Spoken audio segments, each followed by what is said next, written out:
ফরিদপুরের কানাইপুরে বাস pickup van সংঘর্ষে মারা গেছেন ১৩ জন, আহত হয়েছেন আরও ২ জন। এই মুহূর্তে ফরিদপুরের শেখ মুজিব মেডিকেল কলেজ হাসপাতালে আছেন রিপোর্টার সঞ্জয় কর্মকার। অভিজিৎ, সরাসরি যাচ্ছি তার কাছে। সঞ্জয়, ফরিদপুরের কানাইপুরে সড়ক দুর্ঘটনায় এখন পর্যন্ত ১৩ জন মারা গেছে আমরা জানতে পেরেছি। নিহতদের প্রত্যেকের মরদেহ শনাক্তর চেষ্টা চলছে এবং যাদের মরদেহ শনাক্ত করা হচ্ছে তাদের পরিবারের কাছে হস্তান্তর করা হচ্ছে। এই দুর্ঘটনা আসলে কিভাবে ঘটেছে আমরা তার সবশেষ তথ্য জানবো। হাইওয়ে পুলিশ সুপার মাদারীপুর অঞ্চলের যে শাহিন হোসেন খান রয়েছে তার কাছ থেকে আমি সর্বশেষ তথ্য জানবো আসলে এই দুর্ঘটনাটা কিভাবে ঘটেছে আর দুর্ঘটনা তদন্তে কোনো কমিটি গঠন করা হয়েছে কিনা। জি, ধন্যবাদ আপনাকে।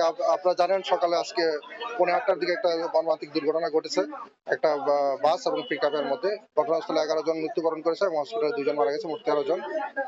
তো আপনি যেটা জানতে চেয়েছেন, আমাদের এটা কি বলে আইনগত প্রক্রিয়াধীন আছে। আমরা এখন লাশ হস্তান্তর করতেছি, তাদের শনাক্ত করা হচ্ছে। আপনি জানেন আলফাডাঙ্গা এবং বোয়ালমারীর বেশিরভাগ অধিবাসী এখানে আমরা যেটা জানতে পারলাম। তো এটা দুর্ঘটনার কারণ এবং এটার জন্য কার কি দায়িত্ব সেটা আমরা খুব শীঘ্রই তদন্ত করে আপনাদেরকে জানাবো। আর এটা মামলা প্রক্রিয়াধীন আছে, আজকের মধ্যে মামলা হয়ে যাবে এবং পরবর্তী তদন্ত কার্যক্রম শুরু হবে।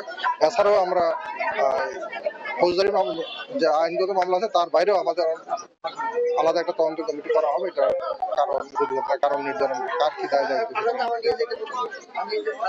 আপনারা কি জানতে পেরেছেন যে দুর্ঘটনা যারা মারা গেছে একই পরিবারের সদস্য কিনা বা তারা কোথা থেকে কোথায় যাচ্ছিল, বিস্তারিত কি জানতে পেরেছেন? জানতে পারলাম একই পরিবারের 4 জন সদস্য আছে, তারা পাশাপাশি গ্রামের একজন আরেকজনের পরিচিত, তারা একই এলাকার অধিবাসী আর কি, যতটুকু জানতে পারলাম আর কি। বিস্তারিত হয়তো আরো ডিটেল জানানো যাবে। আমরা ইতিমধ্যে 5-7 জনের নাম ঠিকানা পেয়ে গেছি, যাদের লাশ ইতিমধ্যে হস্তান্তর প্রক্রিয়া চলমান আছে, আপনি দেখতে পাচ্ছেন।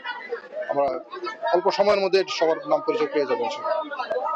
জি, ধন্যবাদ। আমরা কথা বলছিলাম ফরিদপুরের হাইওয়ে পুলিশ সুপারের সাথে। তিনি আমাদেরকে যেমনটি জানিয়েছেন যে এই দুর্ঘটনার কারণ অনুসন্ধানে তারা তদন্ত কমিটি গঠন করবেন এবং পরবর্তীতে তদন্ত কমিটির রিপোর্ট হাতে পেলে আসলে কি কারণে এই দুর্ঘটনা ঘটেছে সেটি জানা হবে বলে তারা আমাদেরকে জানিয়েছেন। এখন পর্যন্ত 13 জন মারা গেছেন এবং কয়েকজন আহত আছে। তাদের আহতদের ফরিদপুর শেখ মুজিব মেডিকেল বিশ্ববিদ্যালয় মেডিকেল কলেজে ভর্তি করা হয়েছে এবং তারা আছেন। আর নিহতের স্বজনরা হাসপাতালে ভিড় করছেন, তারা কান্নায় ভেঙে পড়ছেন এবং স্বজনদের হারিয়ে তারা কান্নায় ভেঙে পড়ছেন। আসলে এই মেডিকেল কলেজে মর্মান্তিক দুর্ঘটনা, সেখানে স্বজনদের ভিড় বাড়ছে। তো এই ছিল আমার কাছে ফরিদপুর মেডিকেল থেকে সর্বশেষ তথ্য।